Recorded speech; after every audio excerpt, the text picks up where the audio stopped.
여러분 안녕하십니까. 방송으로 보는 신문 아침의 매일경제 시간입니다. 오늘도 수도권을 중심으로 미세먼지가 나쁨 상태입니다. 내일 오전까지는 이 미세먼지가 이어진다고 하니 외출하실 때는요 꼭 참고하셔야겠습니다. 자, 그럼 먼저 아침 신문 일면 기사부터 전해드리겠습니다. 매일경제 일면 톱 기사입니다. 학생이 줄어도 초, 중 등 교육 예산은 매년 늘어난다. 뭔가 좀 안 맞는 거 아니냐 이렇게 지적하고 있습니다. 저출산에 5년 사이 학생 수는 10%가 감소했습니다.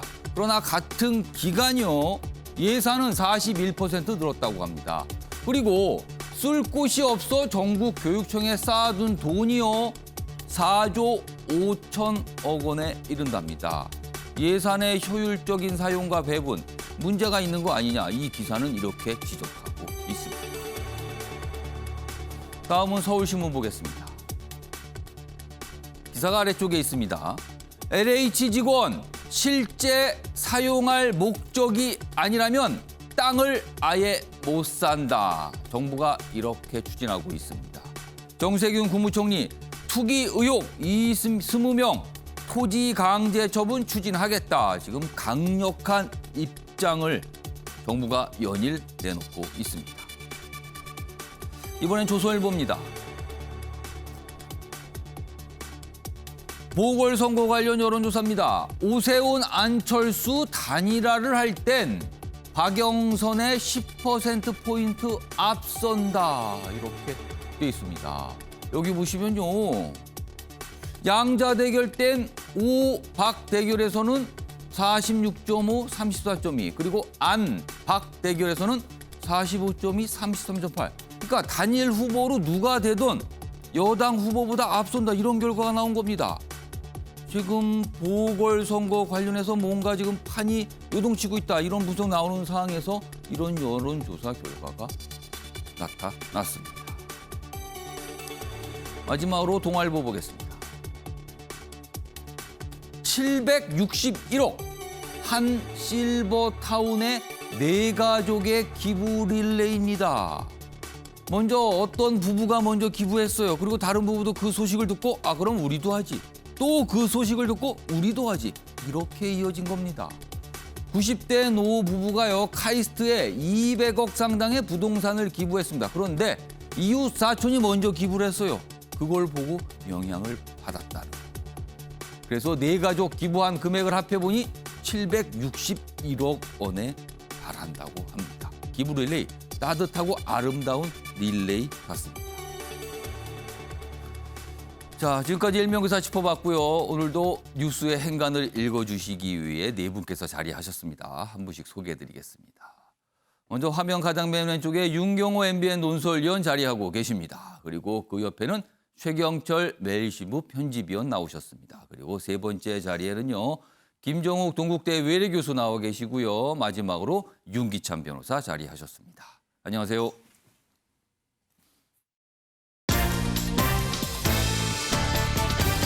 오늘 다룰 주요 이슈들을 정리했습니다. 아침을 여는 키워드 4가지가 화면에 있습니다. 첫 번째 키워드 보겠습니다. 발목 잡힌 여권. LH 사태, LH 파문, 여권이 초긴장 상태에 있습니다. 왜 그런가 하면요. 보궐선거를 앞두고 있거든요. 중요한 선거인데 지금 악재 중에 악재가 나왔다. 이런 평가를 받고 있습니다. 두 번째 키워드는 수렁에 빠진 야권. 첫 번째 키워드가 발목 잡힌 여권. 근데 야권은 수렁에 빠진 야권. 후보 단일화 협상. 지금 늪으로 가는 거 아닙니까? 이런 소리를 듣고 있습니다. 그래서 이런 표현도 등장하고 있습니다. 세 번째 키워드는 낯선 대통령입니다. 경남 양산의 사저와 관련해서 야당이 지금 굉장히 공세를 하고 있죠. 그런 상황에서 문재인 대통령이 반응을 보였는데 그동안의 모습과는 아주 매우 다르다. 그래서 낯선 대통령 이런 표현이 정치권에 등장했습니다. 마지막 키워드는 입국의 조건입니다. 중국이 홍콩을 통해서 중국 내로 들어오는 외국인에 대해서 비자를 발급해 주잖아요. 그런데 비자 발급을 간소화 해주겠다 하면서 중국 백신을 맞을 경우라고 조건을 달았습니다. 이 내용도 좀 다뤄보겠습니다.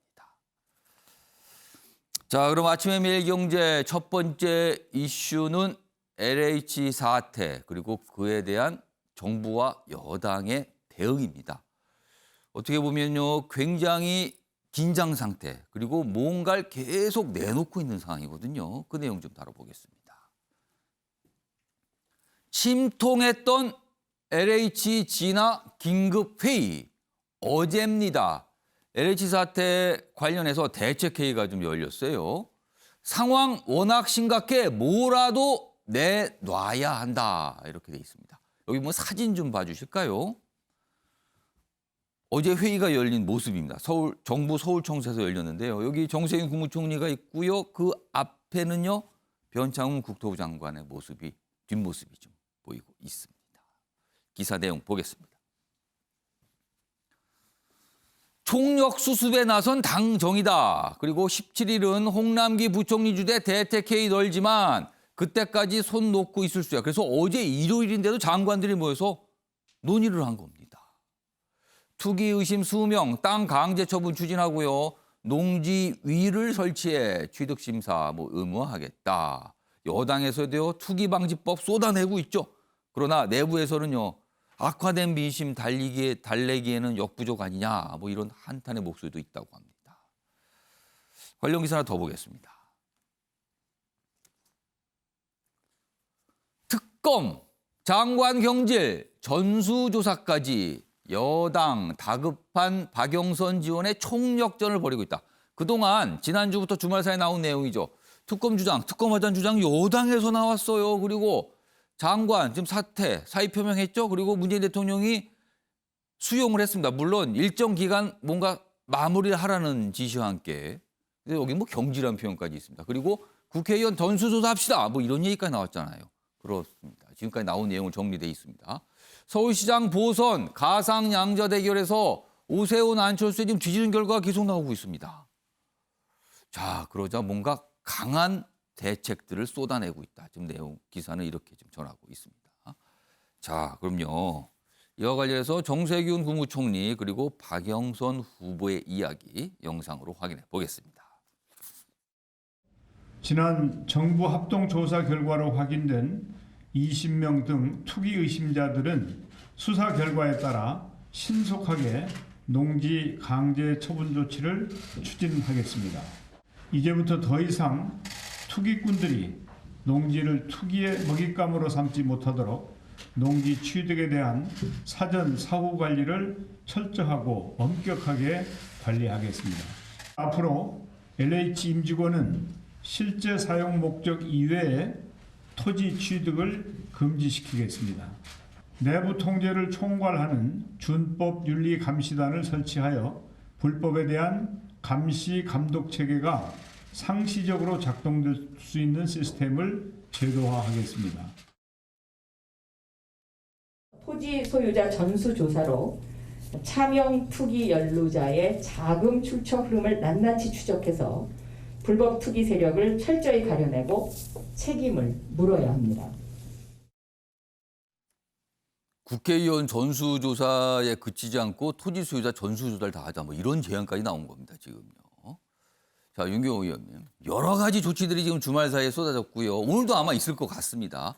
자, 그런데 정부와 여당 지금 이 시점에서는 무엇을 해야 한다고 보십니까? 단기와 장기로 좀 나눠서 접근을 해야 될 것 같아요. 네. 시작은 LH라는 공기업 일부 직원들의 일탈, 탐욕 이거였지 않습니까? 이게 이제 공직자의 탐욕. 그게 지금은 공직자 전체의 투기 이렇게 확대됐잖아요. 예. 박영선 후보에게서 나온 전수조사 이런 얘기는 지금 공직자 전체 투기를 보자. 그 얘기는 국민의 분노가 뒤에 자리 잡고 있지 않습니까? 분노라는 게 지금 엄밀히 따져보면 문재인 정부 실정의 첫 번째로 꼽히는 건 부동산 정책이라고 그렇습니다. 얘기하지 않습니까? 그렇다면 지금은 대통령이 나서서 문재인 정부의 지난 4년간의 부동산 정책에 대해서 잘못된 건 잘못됐다고 인정을 하고 국민께 실망을 드려서 죄송하다라는 식의 이게 사과든 아니면 솔직한 토로든 대통령의 언급이 저는 있어야 된다. 그렇지 않고는 이 국민의 분노가 어떤 지금 대책을 내놓더라도 뭐 예를 들어서 LH 뭐 직원들 조사해봤더니 20명 나왔다. 이거 굉장히 지금 조롱을 당하고 있잖아요. 예. 뭐 차명은 밝혀내지도 못하고 주변 가족이나 아니면 다른 사람 대리인을 내세운 이런 예. 것들 이거 시간이 엄청나게 걸리죠. 그러니까 이게 계속 악순환 될 수밖에 없는데 그러면 선거를 앞두고 있는 상황에서 이런 악재 어쩔 수 없죠. 이거 그냥 뒤집어 쓰고 갈 수밖에 없습니다. 선거가 없으면 이런 대책 그러면 내놓지 않을 겁니까? 그건 아니거든요. 그렇다면 장기적으로는 예. 자 공직자의 일탈, 공직자의 부동산과 관련한 탐욕을 막을 장치는 김영란법에 고스란히 뺐던 이해충돌 방지 규정을 아. 시급하게 다시 넣어라. 아. 국회의원들이 자기들 스스로 발목 잡는 거 싫어서 예. 부정 청탁 또는 뭐 부정부패를 막을 수 있는 법의 핵심인 이해충돌 방지 규정 쏙 빼놓고 만들었지 않습니까? 그건 누가 봐도 원래의 정신을 외면한 거거든요. 장기적으로는 대책은 결국 공직자들을 스스로 견제할 수 있는 예. 이해충돌 방지 규정 이거를 집어넣는 법 개정 해야 된다. 저는 이 두 가지를 말씀드리고 싶습니다. 절대 다수당인 여당 입장에서 마음 먹으면 할 수 있는 거 할 아닙니까? 수 있습니다. 얼마든지 할 수 있고 시급히 할 수 있고요. 과거에 이해충돌 방지와 관련된 규정에 대해서는 예. 충분히 검토 다 돼 있습니다. 그거에 대해서 너무 광범위하다, 추상적이다, 뭐 이런 정말 애매한 이유로 제외를 했지만 이번 이 일을 계기로 법 개정에 빨리 나서라 주문을 하고 싶습니다.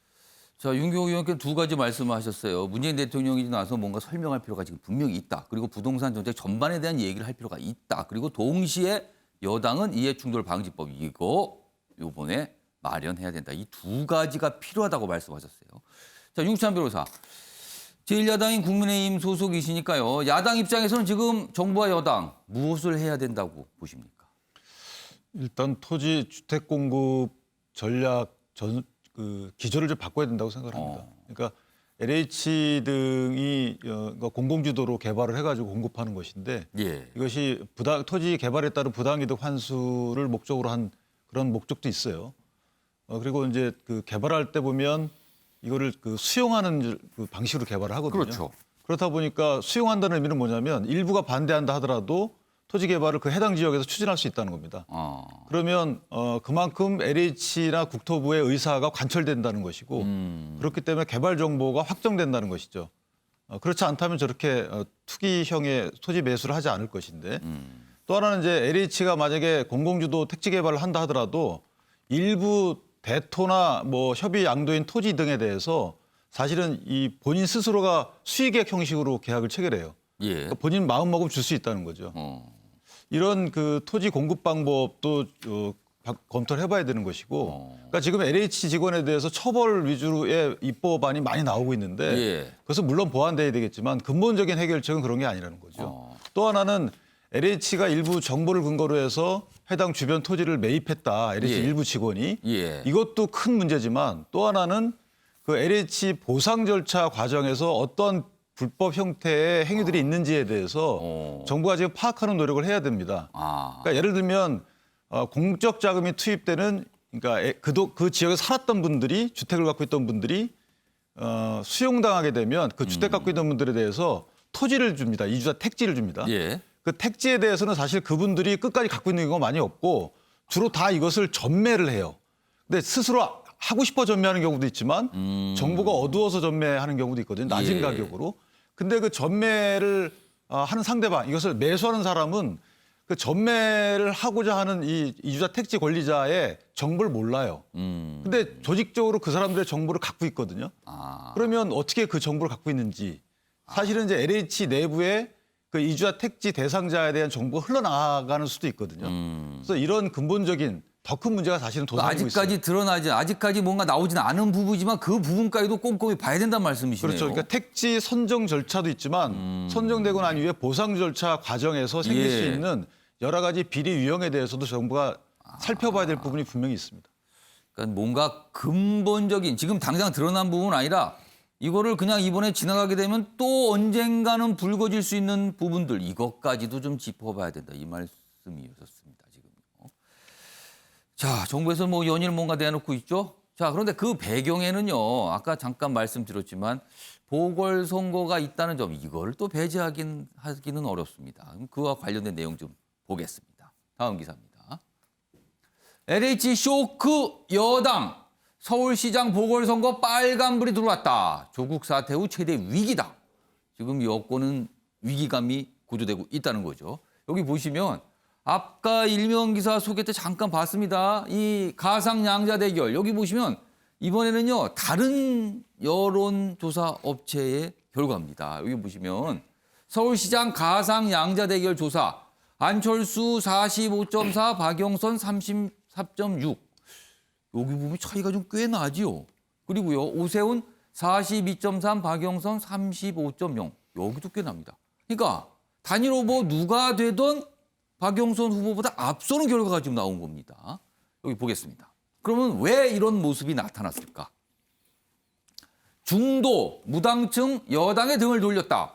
초접전에서 일주일 만에 급반전을 했다는 거죠. 여기 보면 뭐 국회의원 전수조사, 특검 제안 등 여론 반전 시도하려는 어떤 대책들이 내놨는데 되레 역풍 부른 거 아니냐 지금 이렇게 분석이 돼 있습니다. 다음 내용 하나 좀 보겠습니다. 앞서 봤던 일면 기사의 그래프만 좀 별도로 좀 가져왔습니다. 여기 또 다른 여론조사죠. 여기는요.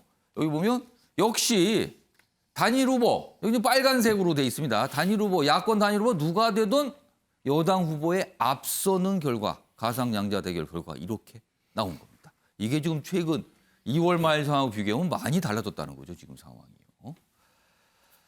자, 이 얘기 좀 해보겠습니다. 먼저 김종욱 교수님. 네.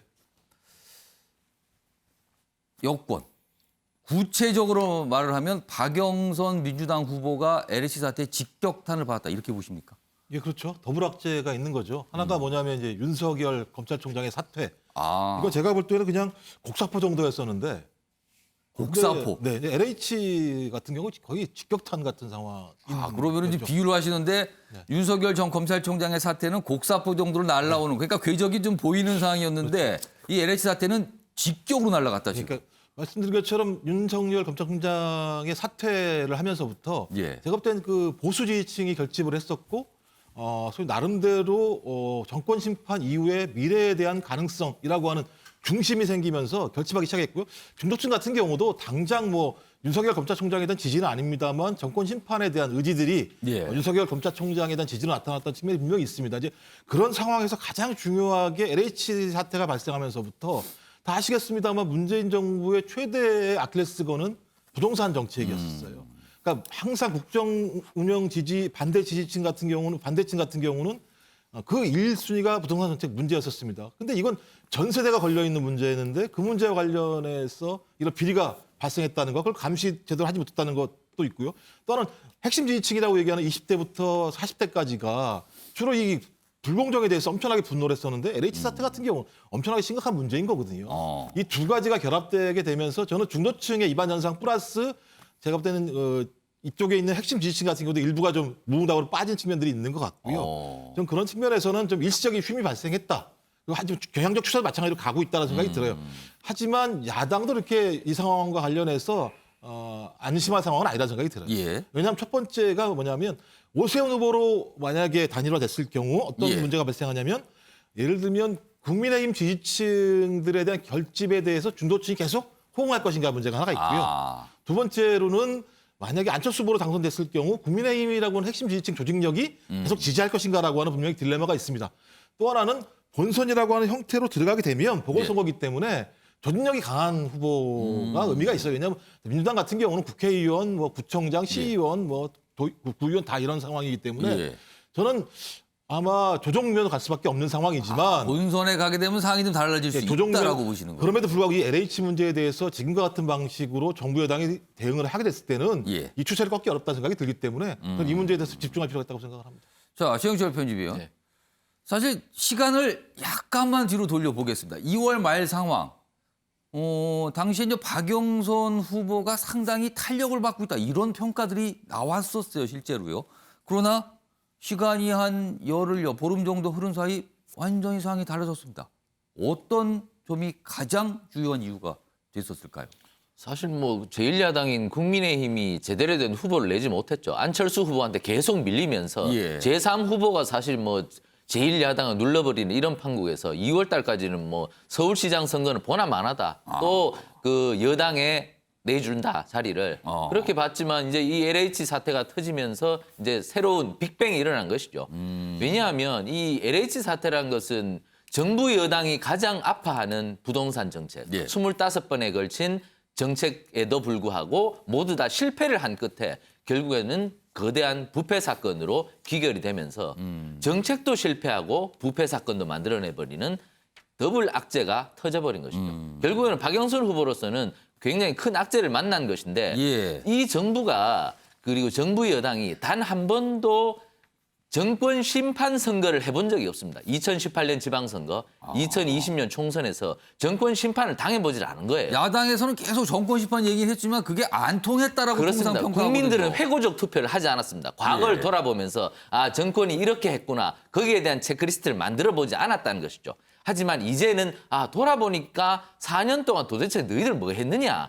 이런 생각이 이제 미치게 됐다는 것이죠. 그렇다면은 뭐 서울 지역을 지금 뭐 서울시장 선거니까요.